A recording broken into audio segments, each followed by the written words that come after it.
Hello साथियों, कैसे हो आप सभी। मैं हरवेंद्र एक बार फिर से आप सभी साथियों का अपने परिवार हर क्लासेस 24 में आपका स्वागत करता हूं। आज बात करेंगे जो यूपीएसआई के लिए संविधान के बहुत ही महत्वपूर्ण प्रश्न हैं, उन्हीं की जो लगातार एक सीरीज हम चला रहे हैं, जिसमें आपके यानी बहुत ही महत्वपूर्ण प्रश्नों की लगातार हम वीडियो बना रहे हैं। जो आपके यूपीएसआई एग्जाम के लिए बहुत ही महत्वपूर्ण प्रश्नों की लगातार ये वीडियो हैं। और यदि आपने पिछली वीडियो नहीं देखी है तो इस वीडियो के डिस्क्रिप्शन में लिंक दिया गया प्लेलिस्ट का, तो वो भी वीडियो आप जरूर देखें, क्योंकि ये जो लगातार एक हम जो सीरीज चला रहे हैं आपके लिए, ये मानो ये बहुत ही महत्वपूर्ण वीडियो है। सभी वीडियो आपके यानी एग्जाम के लिए बहुत ही ज़रूरी वीडियो है, इसलिए प्रत्येक वीडियो को महत्व दें और अच्छे से सभी वीडियो को देखें, क्योंकि सभी वीडियो आप देखेंगे तभी एक अच्छा स्कोर बन पाएगा, अन्यथा बहुत ही मुश्किल है एक अच्छा स्कोर बनना। इसलिए प्रत्येक वीडियो को देखें। और यदि आपने अभी तक अपने इस यूट्यूब चैनल को सब्सक्राइब नहीं किया है तो सब्सक्राइब जरूर कर लें, क्योंकि सब्सक्राइब कर लेंगे आप तो इसी तरह की महत्वपूर्ण वीडियो की नोटिफिकेशन भी आपको मिलती रहेगी। और साथ के साथ यूपीएसआई से संबंधित कोई भी अपडेट आएगी या यूपीएसआई से संबंधित कोई भी यानी नोटिफिकेशन आएगी जो आपके लिए बहुत ही ज़रूरी होगी, तो सबसे पहले आपको अपने इस यूट्यूब चैनल पर मिलेगी। क्योंकि बहुत से ऐसे अभ्यर्थी होते हैं जिन्हें पता ही नहीं चलता है, कोई जैसे एग्ज़ाम का ही नोटिस आ जाए कि आपका एग्ज़ाम इस तारीख से होंगे या इस तारीख को आपका एग्ज़ाम होगा, तो आपको पता ही नहीं चलेगा कि कब एग्ज़ाम डेट आ गई। तो इसलिए आप लगातार जुड़े रहें और अपने इस यूट्यूब चैनल को ज़रूर सब्सक्राइब कर लें। अब बात कर लेते हैं पहला प्रश्न। प्रश्न नंबर 1 है आपका, उत्तर प्रदेश विधानसभा में कितने निर्वाचित सदस्य होते हैं? Option A 396, option B 346, option C 403, option D 420। आपको बता दें कि उत्तर प्रदेश में कितनी सीटें हैं, तो 403 यानी ऑप्शन सी सही होगा। 403 सीटें उत्तर प्रदेश विधानसभा में यानी निर्वाचित सदस्य की। आपको बता दें कि उत्तर प्रदेश जो विधानमंडल द्विसदनीय ये सदन है, इसका जो निचला सदन है इसमें 403 सीटें आपकी थी। जो आपकी यानी 104वें संविधान संशोधन अधिनियम 2019 के माध्यम से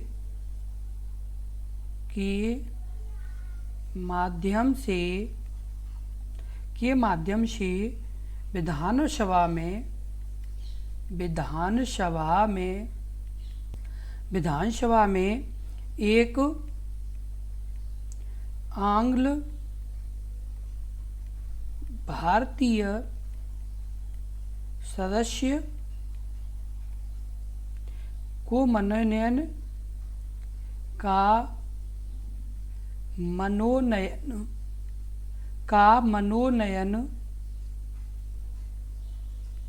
समाप्त कर दिया। आपको बता दें पहले कितनी सीटें थी, 403 थी। 14वें यानी कितने 104वें संविधान संशोधन के अधिनियम 2019 के माध्यम से विधानसभा के एक आंग्ल भारतीय सदस्य का मनोनयन समाप्त कर दिया। कितने यानी 403 जो थी उसमें कितनी अब रह गई, जो 402 आपकी रह गई। पहले यानी कितनी थी 403, जो 2019 में 104वें संविधान संशोधन अधिनियम 2019 के माध्यम से विधानसभा एक आंग्ल भारतीय सदस्य का मनोनयन क्या कर दिया, समाप्त कर दिया। अगला प्रश्न है प्रश्न नंबर 2, उत्तर प्रदेश विधान परिषद में सदस्यों का चयन किया जाता है। Option A 130, option B 90, option C 100, option D 120। इस प्रश्न का उत्तर बताएं। इस प्रश्न का उत्तर क्या होगा? इस प्रश्न का उत्तर कमेंट बॉक्स में लिखिए। इस प्रश्न का उत्तर क्या होगा? तो इस प्रश्न का जो उत्तर सही होगा वो आपका सही होगा ऑप्शन सी 100। उत्तर प्रदेश विधान परिषद में सदस्यों का चयन किया जाता है, तो कितने का, 100 सदस्यों का चयन किया जाता है। और आपको बता दें विधान परिषद के प्रत्येक सदस्य का विधान परिषद के प्रत्येक सदस्य का कार्यकाल 6 वर्ष होता है। कितना होता है? 6 वर्ष होता है। किंतु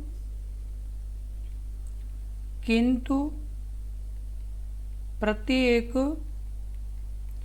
2 वर्ष, प्रत्येक 2 वर्ष एक तिहाई सदस्य अवकाश ग्रहण कर लेते हैं। कितने सदस्य? एक तिहाई अवकाश ग्रहण कर लेते हैं।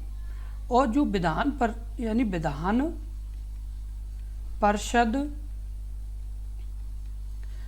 परिषद का सदस्य बनने के लिए न्यूनतम आयु 30 वर्ष, कितनी है? 30 वर्ष है। आपको बता दें विधान परिषद के प्रत्येक सदस्य का कार्यकाल 6 वर्ष होता है, किंतु प्रत्येक 2 वर्ष के यानी 2 वर्ष में एक तिहाई सदस्य अवकाश ग्रहण कर लेते हैं। विधान परिषद का सदस्य बनने के लिए न्यूनतम आयु 30 वर्ष है। और विधान परिषद में सदस्यों का चयन किया जाता है वो कितने का? तो 100 का। उत्तर प्रदेश की जो विधान परिषद है उसमें। अगला प्रश्न है प्रश्न नंबर 3। उत्तर प्रदेश से सदस्यों को राज्यसभा के लिए चुना जाता है। Option A 40, option B 31, option C 30, option D 45। इस प्रश्न का उत्तर बताएं। इस प्रश्न का उत्तर क्या होगा? आपका बी 31। उत्तर प्रदेश से सदस्यों को राज्यसभा के लिए यानी चुना जाता है। तो कितने सदस्यों को? तो 31 सदस्यों को चुना जाता है। कितने सदस्यों को? 31 सदस्यों को चुना जाता है। उसके बाद बात कर लें यानी कुछ राज्य जो महत्वपूर्ण जैसे राज्य जिनमें जैसे आपके महाराष्ट्र से कितने जैसे राज्यसभा के लिए यानी चुने जाते हैं सदस्य, तो कितने चुने जाते हैं? तो आपको बता दें कि 19। कितने? 19। उसके अलावा जैसे तमिलनाडु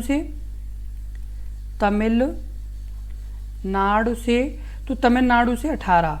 उसके अलावा बिहार से चुने जाते हैं 16। पश्चिम बंगाल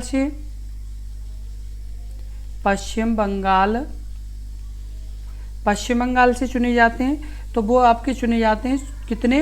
तो पश्चिम बंगाल से आपके चुने जाते हैं 16। बिहार से भी 16, पश्चिम बंगाल से भी 16। उसके अलावा आपको बता दें कर्नाटक से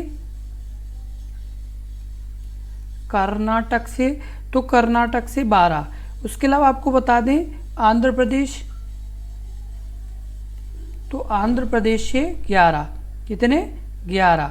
तो ये क्या है? महत्वपूर्ण जैसे और भी राज्य हैं जिनकी जैसे राज्यों से सदस्यों की संख्या चुनी जाती है राज्यसभा के लिए। तो महाराष्ट्र से 19, तमिलनाडु से 18, बिहार से 16, पश्चिम बंगाल से 16, कर्नाटक से 12 और आपकी आंध्र प्रदेश से 11 और उत्तर प्रदेश से 31। कितनी? 31 चुने जाते हैं किसके लिए? तो राज्यसभा के लिए। अगला प्रश्न है प्रश्न नंबर 4।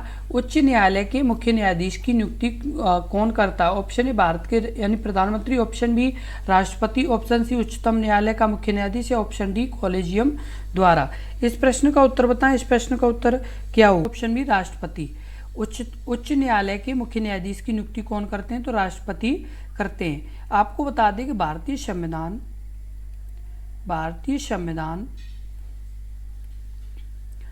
संविधान का अनुच्छेद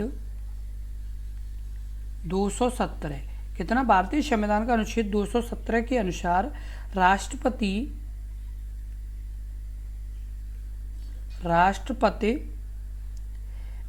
उच्च न्यायालय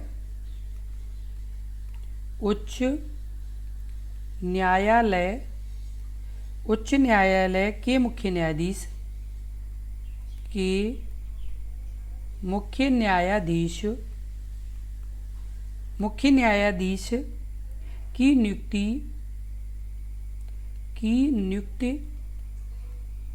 की नियुक्ति भारत के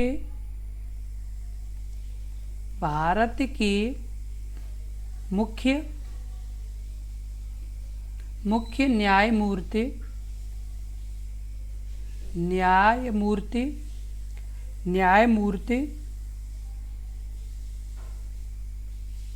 मुख्य न्यायमूर्ति तथा उस राज्य के राज्यपाल उस राज्य के राज्यपाल से परामर्श करने के पश्चात करते हैं, करने के पश्चात करते हैं। आपको बता दें, संविधान का अनुच्छेद 217 राष्ट्रपति उच्च न्यायालय के मुख्य न्यायाधीश की नियुक्ति भारत के मुख्य न्यायमूर्ति तथा उस राज्य के राज्यपाल से परामर्श करने के पश्चात की नियुक्ति करते हैं। प्रश्न नंबर 5, भारतीय संविधान के अनुसार उच्च न्यायालय के न्यायाधीशों के लिए सेवानिवृत्ति की आयु क्या है? ऑप्शन ए 65 वर्ष, ऑप्शन बी 55 वर्ष, ऑप्शन सी 62 वर्ष, ऑप्शन डी 60 वर्ष। इस प्रश्न का उत्तर बताएं। इस प्रश्न का उत्तर क्या होगा? ऑप्शन सी 62 वर्ष। भारतीय संविधान के अनुसार उच्च न्यायालय के न्यायाधीशों के लिए सेवानिवृत्ति की आयु कितनी है? तो 62 वर्ष है। और आपको बता दें, मूल रूप से उच्च न्यायालय के जो न्यायाधीश की सेवानिवृत्ति की आयु है वो 60 वर्ष निर्धारित की गई थी। कितनी की गई थी? यानी जो पहले मूल रूप से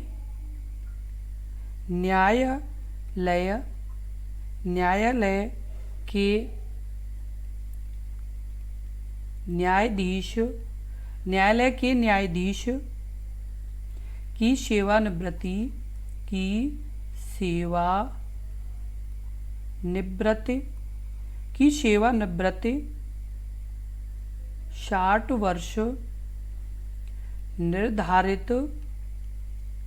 60 वर्ष निर्धारित की गई थी। कितनी की गई थी? 60 वर्ष निर्धारित की गई थी, लेकिन 1963 में संविधान के 15वें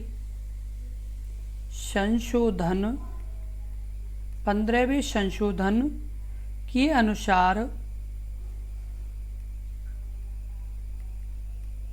अनुसार इसे बढ़ाकर 62 वर्ष कर दिया गया। कितना कर दिया गया? 62 वर्ष कर दिया गया। आपको बता दें, मूल रूप से न्यायालय के न्यायाधीश की सेवानिवृत्ति 60 वर्ष कितनी थी? तो 60 वर्ष निर्धारित की गई थी, लेकिन 1963 में संविधान के 15वें संशोधन के अनुसार इसे बढ़ाकर 62 वर्ष कर दिया गया था। कितनी कर दिया गया था? तो 62 वर्ष, यानी 1963 में से कर दिया गया, तब इसे लगातार 62 वर्ष है। अगला प्रश्न है प्रश्न नंबर 6, निम्नलिखित में से किसके पास उच्च न्यायालय के न्यायाधीश को उनके कार्यकाल से हटाने की शक्ति है? जब संसद के प्रत्येक सदन एक प्रस्ताव पारित किया। ऑप्शन ए भारत के प्रधानमंत्री, ऑप्शन बी संबंधित राज्य के राज्यपाल, या ऑप्शन सी भारत के राष्ट्रपति, या ऑप्शन डी आपका केंद्रीय गृह मंत्रालय। इस प्रश्न का उत्तर बताएं। इस प्रश्न का उत्तर क्या हुआ है? तो भारत के राष्ट्रपति के पास है। किसके पास? भारत के राष्ट्रपति के पास। आपको बता दें, अनुच्छेद 217 कितना? 217 एक का एक, कितना? 217 का एक के ख के अनुसार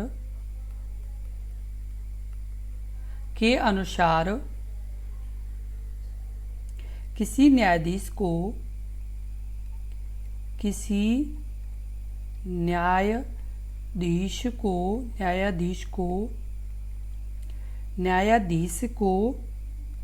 उपबंधित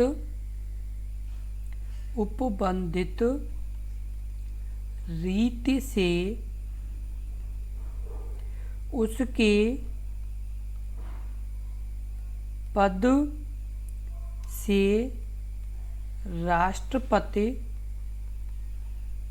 द्वारा हटाया जा सकेगा। जो अनुच्छेद 217 के पहले के ख के अनुसार किसी न्यायाधीश को उपबंधित रीति से उसके पद से हटाया जा सकेगा। जो 217 के पहले के ख में जो मतलब बताया गया रूल, उसी के हिसाब से यानी उन्हें हटाया जा सकेगा। प्रश्न नंबर 7, भारतीय संविधान का कौन सा अनुच्छेद उच्च न्यायालय के न्यायाधीशों द्वारा शपथ या अभिपुष्टि से संबंधित? Option A 219, option B 210, option C 110, option D 200। इस प्रश्न का उत्तर बताएं। इस प्रश्न का उत्तर क्या होगा? ए 219। भारतीय संविधान का कौन सा अनुच्छेद उच्च न्यायालय के न्यायाधीशों द्वारा शपथ या अभिपुष्टि से संबंधित है? तो 219 संबंधित है।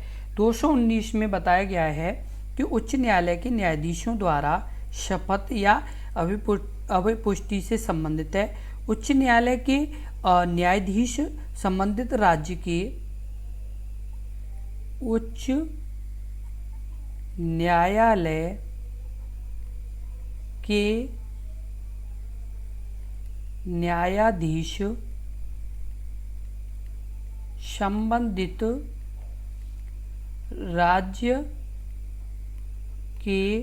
संबंधित राज्य के राज्यपाल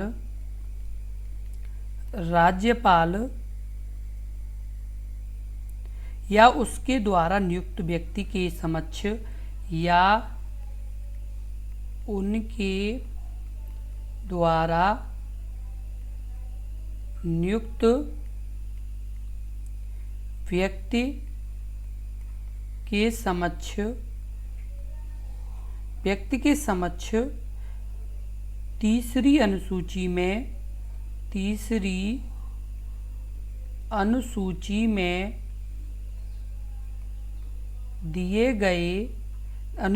दिए गए प्रारूप के अनुसार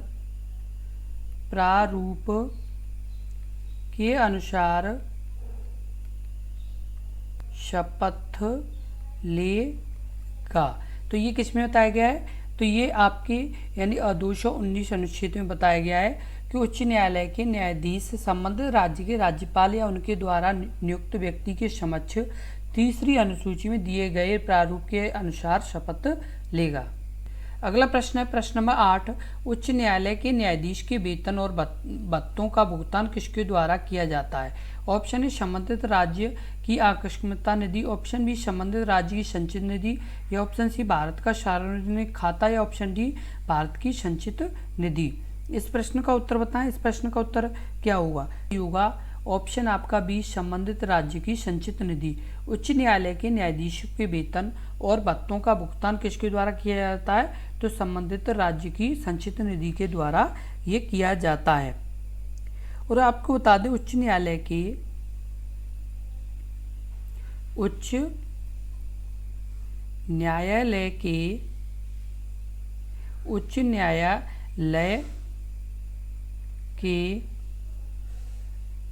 न्यायाधीश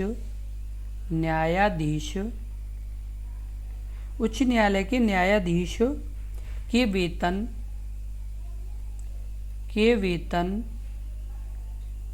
और भत्तों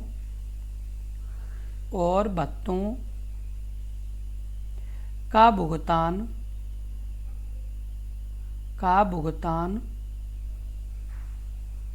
संबंधित राज्य के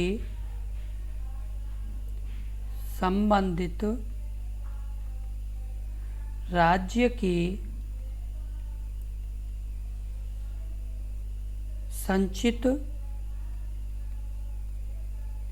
निधि से दिया जाता है। किससे दिया जाता है? संबंधित राज्य की संचित निधि से, यानी किसे? उच्च न्यायालय के न्यायाधीश को वेतन और भत्ते दिए जाते हैं। अगला प्रश्न है प्रश्न नंबर 9, उच्च न्यायालय के न्यायाधीश को उच्च न्यायालय के कार्यवाहक मुख्य न्यायाधीश के रूप में कौन नियुक्त कर सकता है? ऑप्शन ए संबंधित राज्य के राज्यपाल, ऑप्शन बी भारत के मुख्य न्यायाधीश, ऑप्शन सी केंद्रीय कानून मंत्री, या ऑप्शन डी भारत के राष्ट्रपति। इस प्रश्न का उत्तर बताएं। इस प्रश्न का उत्तर क्या होगा? तो इस प्रश्न का जो उत्तर होगा वो आपका सही होगा, आपका ऑप्शन डी भारत के राष्ट्रपति। उच्च न्यायालय के न्यायाधीश को उच्च न्यायालय के कार्यवाहक मुख्य न्यायाधीश के रूप में कौन नियुक्त कर सकता है? तो भारत के राष्ट्रपति नियुक्त कर सकते हैं। और आपको बता दें, जो भारतीय संविधान 223 यानी भारतीय संविधान का अनुच्छेद जो 223 है, उसके अनुसार भारत का राष्ट्रपति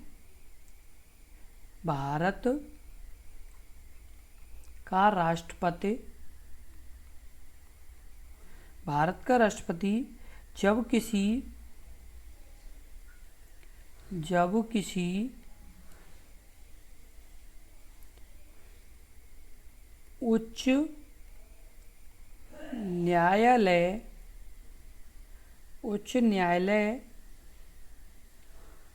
के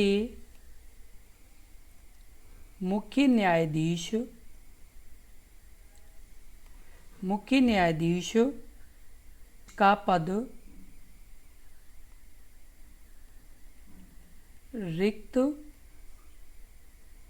है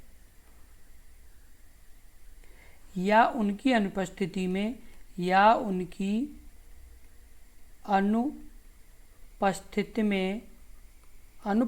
में तब न्यायालय के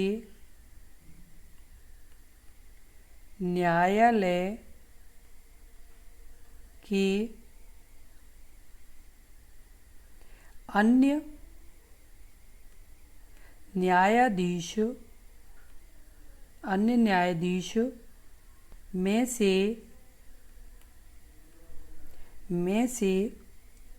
किसी एक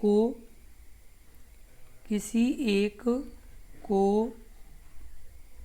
कर्तव्यों का पालन करने के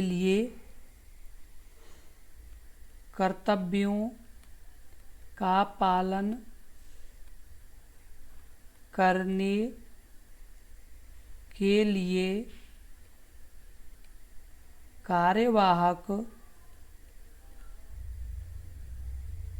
मुख्य न्यायाधीश बनाएंगे। क्या बनाएंगे? मुख्य न्यायाधीश बनाएंगे। जब भारतीय संविधान के 223 अनुच्छेद में भारत के राष्ट्रपति जब किसी उच्च न्यायालय के मुख्य न्यायाधीश के पद रिक्त हो या वह अनुपस्थित हो किसी कारणवश, तब यानी न्यायालय के अन्य न्यायाधीश में से किसी एक को यानी कर्तव्यों को पालन करने के लिए कार्यवाहक मुख्य न्यायाधीश के रूप में नियुक्त करेंगे। कृपया आगे वीडियो देखने से पहले यदि आपने अभी तक अपने इस YouTube चैनल को सब्सक्राइब नहीं किया है तो कृपया ज़रूर सब्सक्राइब कर लें, क्योंकि यदि आप सब्सक्राइब कर लेंगे तो इसी तरह के बहुत ही महत्वपूर्ण प्रश्नों की लगातार आपको वीडियो मिलती रहेगी। और साथ के साथ आपकी यूपीएसआई से संबंधित कोई भी नोटिस जारी होगा या कोई भी इन्फॉर्मेशन आएगी तो सबसे पहले आपको अपने इसी यूट्यूब चैनल पर मिलेगी। अब अगला प्रश्न है प्रश्न नंबर 10। यदि एक नागरिक के लिए सूचना का अधिकार आरटीआई अधिनियम के तहत अपील और दूसरी अपील के उपाय का इस्तेमाल समाप्त हो जाता है तो संविधान के अनुच्छेद के तहत उच्च न्यायालय जा सकता है। ऑप्शन ए अनुच्छेद 74, ऑप्शन बी अनुच्छेद 226 है, ऑप्शन सी अनुच्छेद 30 है, ऑप्शन डी अनुच्छेद 184। इस प्रश्न का उत्तर बताएं। इस प्रश्न का उत्तर क्या होगा? इस प्रश्न का जो उत्तर सही होगा वो आपका सही होगा ऑप्शन बी 226।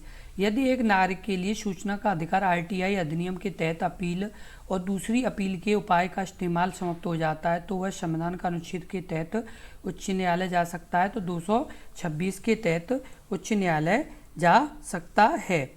और आपको बता दें कि जो जैसे 226 के तहत मूल अधिकारों की रक्षा के लिए बंदी प्रत्यक्षीकरण,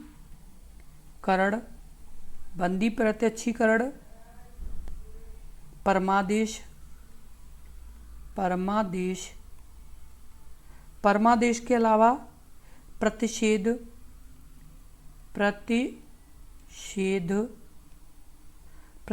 के अलावा उत्प्रेषण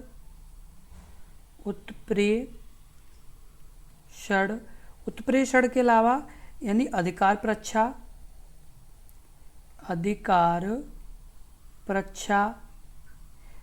परीक्षा संबंधी रिटें निकालने का अधिकार है। कितनी, यानी जैसे अभी उच्च न्यायालय को ये लगता है कि किसी व्यक्ति को यानी नाजायज परेशान किया जा रहा है या उसका शोषण किया जा रहा है, तो वो यानी इनमें से कोई भी रिट जारी अलग अलग यानी नियम के लिए कर सकते हैं, क्योंकि ये जो रिट जारी की जाती हैं वो अलग अलग जैसे रूल और अलग अलग नियम के अनुसार की जाती हैं, क्योंकि जो ये रिटें हैं वो अलग अलग यानी क्षेत्र के लिए हैं। तो इस चीज़ का आप ज़रूर ध्यान रखें। और ये बहुत ही महत्वपूर्ण जितने भी प्रश्न हैं वो आपको हम लगातार यानी समझाते जा रहे हैं, जिससे आपका एक अच्छा स्कोर बन सके। जितने भी अभ्यर्थी यूपीएसआई एग्ज़ाम की तैयारी कर रहे हैं वो सभी यानी इन वीडियो को बहुत ही अच्छे से ज़रूर देखें, क्योंकि ये इतने अच्छे प्रश्न हैं कि आपको जब यानी आप अपना एग्ज़ाम देंगे तब इस तरह के प्रश्न दिखाई देंगे तो आपको खुद महसूस होगा कि हाँ हमने बिल्कुल सही जगह अपनी पढ़ाई की थी। तो आप यानी अच्छे से पढ़ाई करें और मन लगा के अपने इस यानी वीडियो को देखते रहें और साथ के साथ इन प्रश्नों को अपनी नोटबुक में भी लिखते रहें। इससे क्या नोटबुक में लिखते रहेंगे तो उससे क्या होगा कि आपके यानी बाद में भी रिवीजन कर पाएंगे, इसलिए नोटबुक में ज़रूर लिखें। और इस वीडियो को ज़्यादा से ज़्यादा शेयर ज़रूर करें, क्योंकि शेयर करने से क्या है कि और भी अभ्यर्थी अपने इस परिवार से जुड़ेंगे तो आपका कंपटीशन और भी यानी अच्छा होने लगेगा। क्योंकि ज़्यादा से ज़्यादा अभ्यर्थियों में हम अपनी तैयारी करते हैं तो उससे क्या है कि हमारी कंपटीशन का पता चलता है कि हम किस तरह की तैयारी कर रहे हैं और हमारी यानी और कितनी अच्छी तैयारी हो सकती है। पहले से बहुत से अभ्यर्थी जुड़े हुए हैं और आप ही यदि जुड़े नहीं हो तो ज़रूर अपने इस यूट्यूब चैनल को सब्सक्राइब करके जुड़ें, क्योंकि जब तक आप जुड़ेंगे नहीं, जब तक आप लगातार अपने इस परिवार के साथ रहेंगे नहीं, तब तक आपका एक अच्छा स्कोर नहीं हो पाएगा। इसलिए आप लगातार जुड़े रहिए, क्योंकि ये जो आपके यानी संविधान के प्रश्न हैं ये कम से कम आपके कितने भी कम रहेंगे तो 20 के आसपास तो आएंगे। 20 का मतलब है कि आपके 50 नंबर तो यहाँ से ही आने वाले हैं। इस चीज़ का आप जरूर ध्यान रखें। और यदि आपको ये चीज़ समझ में आ गई कि हमारे जब 50 नंबर यहाँ से आने वाले हैं तो आपको अच्छे से पढ़ाई करनी चाहिए इसको, यानी क्योंकि ये वीडियो आपके लिए बहुत ही महत्वपूर्ण वीडियो है। और इस वीडियो को ज़्यादा से ज़्यादा शेयर करें। और आपको यदि ये प्रश्न अच्छे से समझ में आ गए हों, कोई प्रश्न में डाउट ना हो, तो आप अपनी इस वीडियो को लाइक ज़रूर कर दें। और साथ के साथ यदि कोई प्रश्न में आपको ये डाउट हो तो कमेंट बॉक्स में कमेंट करें, हम आपको पूरी जानकारी देंगे। धन्यवाद।